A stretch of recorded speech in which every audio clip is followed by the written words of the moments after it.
Let's bring in Jeff Mason, Bloomberg White House correspondent, retired Army Major General Dana Petard. He served on several missions in both Iraq and Kuwait. And Stuart Stevens, veteran Republican political consultant who has worked on many presidential campaigns.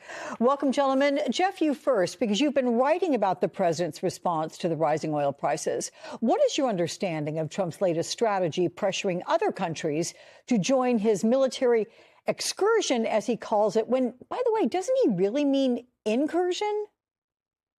Yeah, good question, Alex. And also just to give your viewers a sense of why I'm in a van, I'm covering the president today, and we are outside his Mar-a-Lago estate. So this is what the inside of a pool van looks like. But to your question, for sure, the president is under political pressure because of these oil prices. And as your last guest very ably explained, the increase in oil prices will lead and is leading to an increase in gasoline prices, and that creates a huge political risk for the president going into the midterms. So the fact that over the weekend or over the last couple of days he has called for help, essentially, from allies to patrol or to go along with oil tankers through the Straits of Hormuz is another sign that he feels under pressure. And it's also sort of in line with how Trump reacts when he feels like allies should be helping him, even though this is not a war that he has done with any other ally except for Israel. He lashes out, and that's what he has done. In the lashing out in this case, manifesting as essentially a call for others to take part in this. He has also promised that the U.S. Navy would escort ships through the Strait of Hormuz, and I asked him about that on Friday on the tarmac when we were flying to Florida, and I asked, when will that start? And he said soon. But so far, that hasn't happened. Okay. I still can't get over the excursion versus incursion, but that's just me. So, General Petard, the Wall Street Journal reports securing the strait would mean big commitments of warships or a sizable ground operation, but the U.S.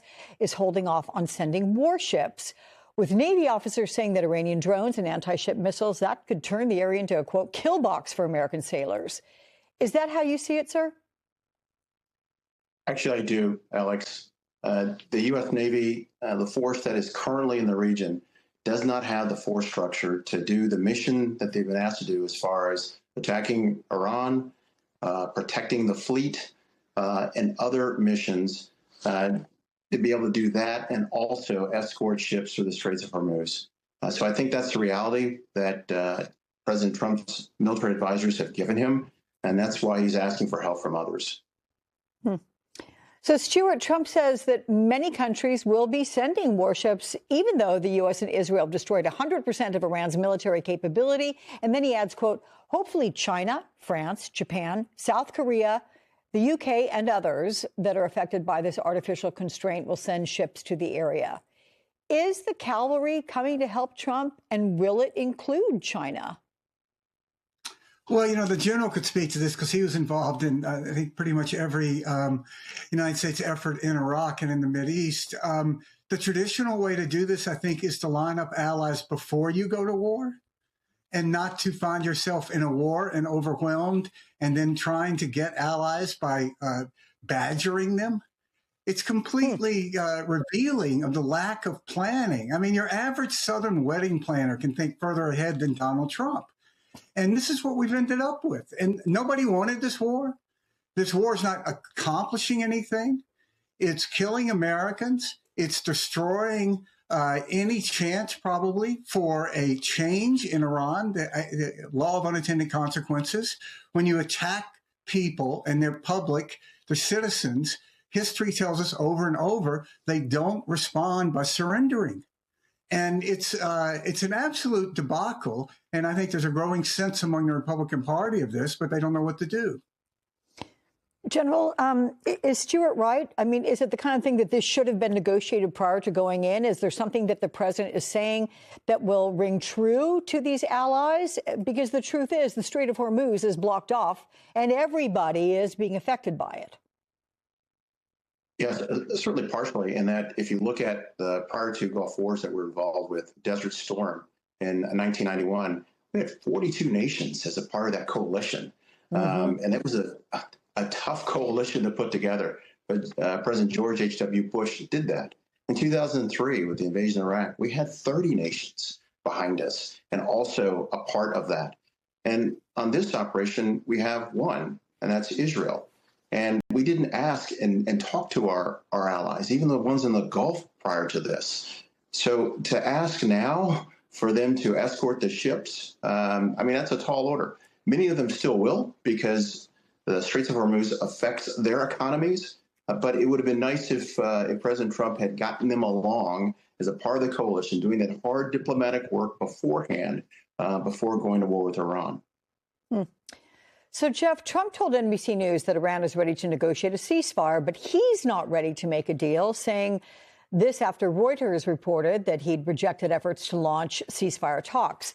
Well, today, Iran's foreign minister denied Iran even asked for ceasefire negotiations.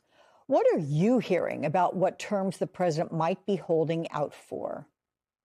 Well, I think it's an important sort of discrepancy between what the president is saying and what the Iranians are saying. The president clearly wanting to show that he is in this for, if not the longer term, at least the medium term. He used language at the beginning of this war of demanding complete surrender. He then told various reporters that he wanted to have a hand in deciding who would be the leader of Iran. That has not happened. So I think you get the impression anyway that the president is saying, I'm not ready to negotiate a deal, in part because I'm not getting everything that I want. So I don't have the answer in terms of what his thinking is or what it would take for him to get there. But there are certainly questions in policy circles as well as in financial markets about what his end game is. Stuart, 2 weeks into war with Iran, Trump has been knocked back on his political heels. He is more agitated with news coverage. There's public concern over American deaths, surging oil prices, dropping financial markets. How long will supporters and allies in Congress keep the faith? Well, it's a great question, and it's already split MAGA coalition. I mean, one of their articles of faith was Jeffrey Epstein. Another article of faith was no more foreign wars. So here we find ourselves, he started a foreign war to change the subject from Epstein. I mean, before this is over, he's probably going to go back to Epstein to change the subject from the disastrous war.